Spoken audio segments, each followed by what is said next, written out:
Depuis près de 72 heures, l'on constate la reprise des travaux de construction des infrastructures, notamment les travaux de construction des routes et des bâtiments administratifs qui sont aux arrêts. Il y a près de 3 voire 5 mois. Pour se mettre à l'évidence, nous avons visité certains de ces chantiers. Il s'agit des chantiers de construction du siège de l'agence tchadienne de presse et édition, du siège du ministère des Finances et du Budget, du siège du ministère de la Communication, les travaux de construction de la route N'Djamena-Massaguet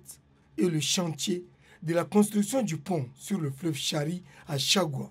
Sur les 5 chantiers visités, nous avons constaté que les travaux ont repris au niveau du chantier de la construction de la route N'Djamena-Massaguet avec le rétablissement de la couche de base et l'enrobé pour cette route en état de délabrement.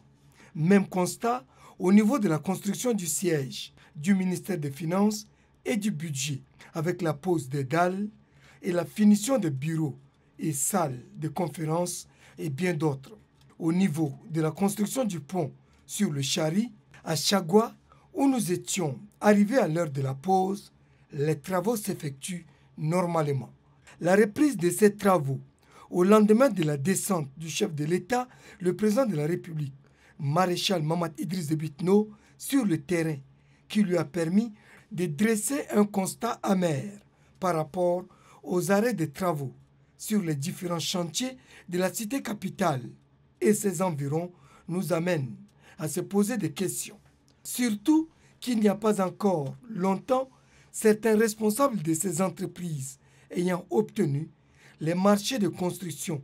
de ces infrastructures ont clamé haut que les maîtres d'ouvrage n'ont pas assuré le financement de ces travaux comme il se doit afin de réaliser l'infrastructure dans le délai prévu.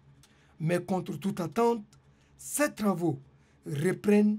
à la suite de l'expression du ras-le-bol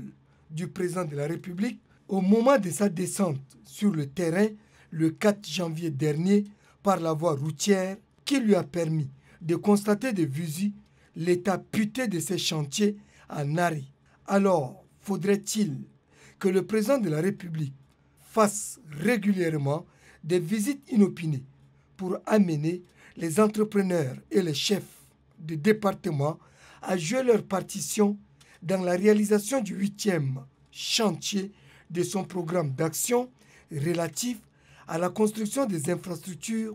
du désenclavement. C'est la question que l'on se pose.